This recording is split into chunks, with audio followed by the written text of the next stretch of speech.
Ang dali niya akong maliitin.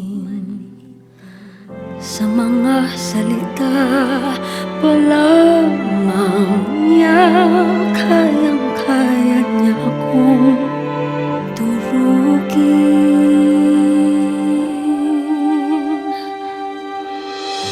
Ang bawat kibot ko laging binabantayan.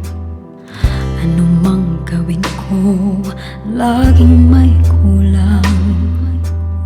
Nakatanghod sa kanya, hindi kami pantay sa palad niya. Ako'y hinihimay.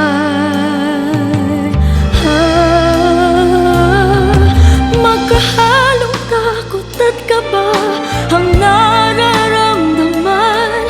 Sa anino niya hindi ako nasisikatan ng araw.